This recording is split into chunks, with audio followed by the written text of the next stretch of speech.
Cyborg India English classes welcomes you.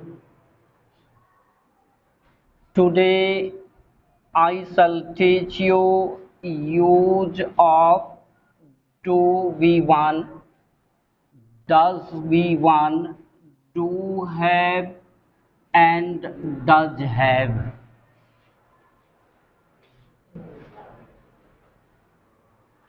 To understand clearly, I take an example. I drink a cup of tea.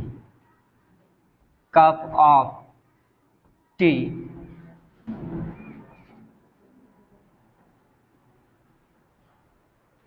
आज हमें do V1 और does V1, do have और does have का प्रयोग clearly समझना है।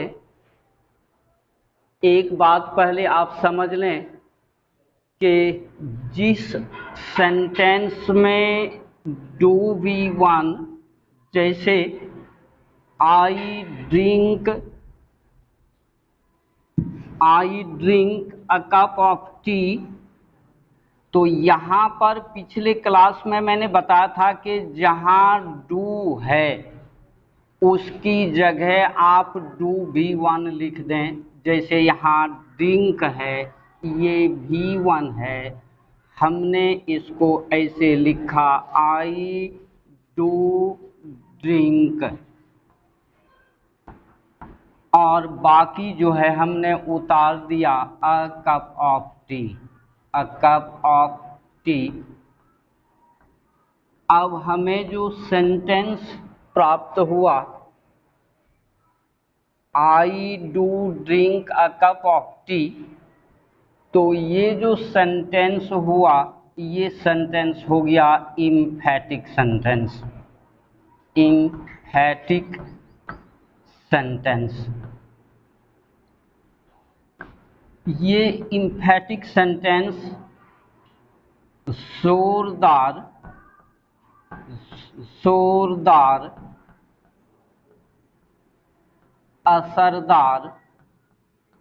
असरदार और प्रभावी होता है।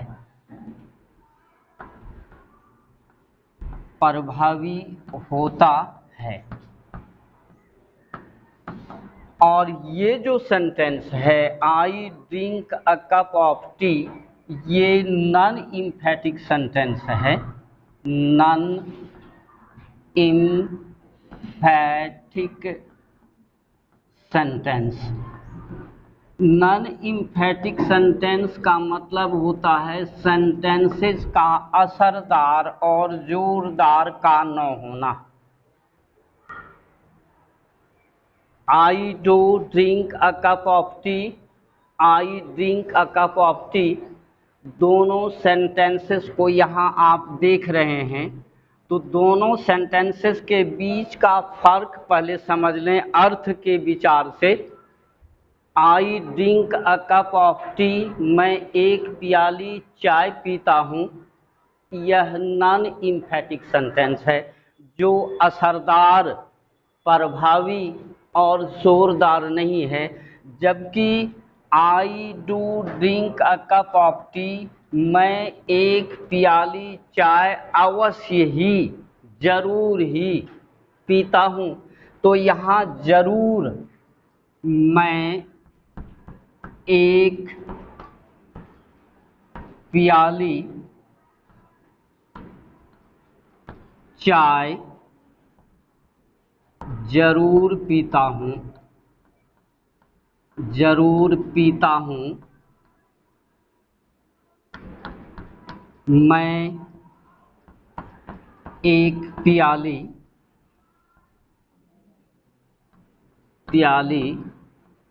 चाय तो पीता हूँ। इन दोनों सेंटेंसेस पर जरा सा आप गौर करें तो यहाँ पर जरूर पीता हूँ, यहाँ पर तो पीता हूँ। तो ये जो तो है और जरूर ये जो है ये सेंटेंसेस को जोरदार और असरदार करता है।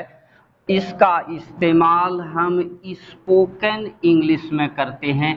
अगर हम यहाँ ये बोलें कि ये स्पोकन इंग्लिश है तो इसमें कोई दिक्कत की बात नहीं है। हम स्पोकन इंग्लिश को जोरदार और असरदार ढंग से पेश करते हैं।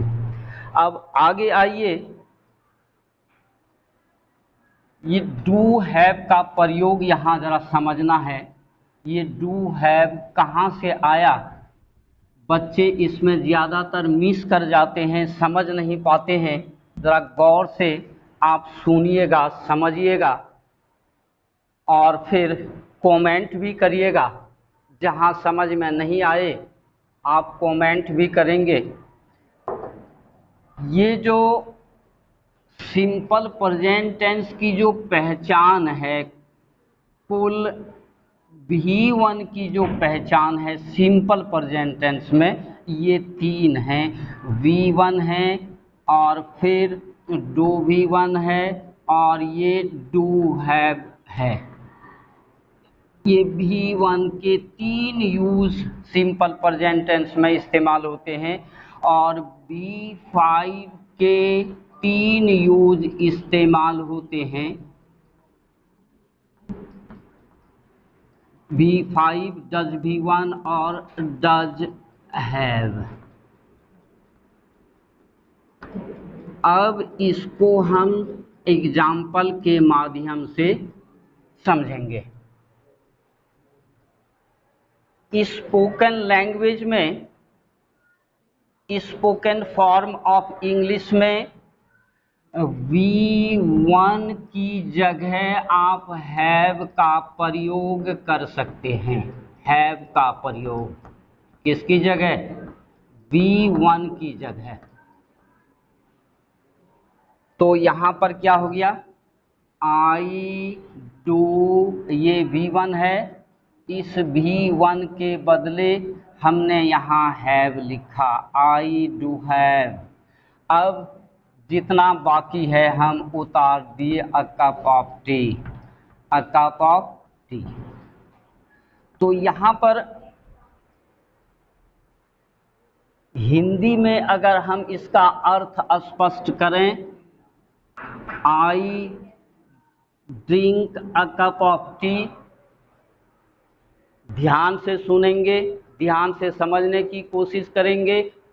आई drink a cup of T, मैं एक प्याली चाय पीता हूँ। I do drink a cup of T, मैं एक प्याली चाय अवश्य ही पीता हूँ। मैं तो एक प्याली चाय ज़रूर पीता हूँ। मैं तो एक प्याली चाय पीता हूँ। और यहाँ पर आप देख रहे हैं तीसरी में I do have a cup of T. यहाँ ड्रिंक की कोई चर्चा नहीं है, ड्रिंक की जगह हैव का प्रयोग किया गया है। तो हैव का प्रयोग यहाँ पर स्पोकन इंग्लिश में या non emphatic form of English में करते हैं। इसका नियम ये है, जो मोस्ट रनिंग वर्ड हैं, मोस्ट रनिंग वर्ड का क्या मतलब कि जो आम आदमी उसको समझ ले, समझता हो, बोलता हो, वह अंग्रेजी में मोस्ट रनिंग शब्द माना जाता है। तो मोस्ट रनिंग शब्द की जगह खास करके वर्ब के साथ हम लेते हैं, क्रिया शब्द के साथ लेते हैं, एक्शन वर्ड के साथ लेते हैं। तो यहाँ ड्रिंक ये वर्ब है, क्रिया शब्द है, और इस क्रिया शब्द के V1 की जगह हैव का प्रयोग किया गया है।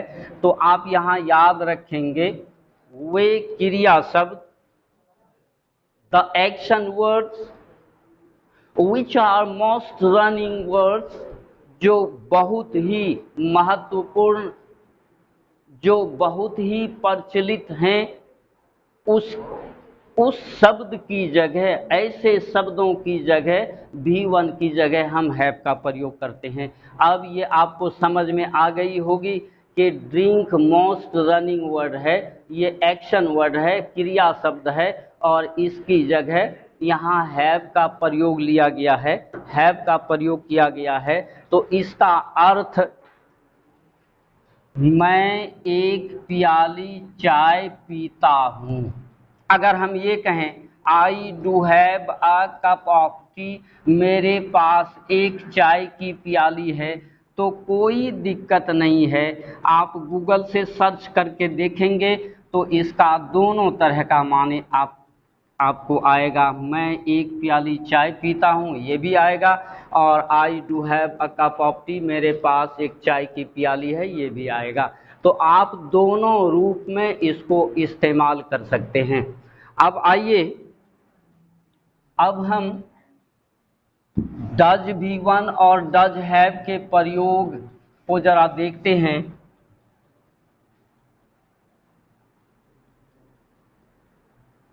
Ranu drinks a cup of T.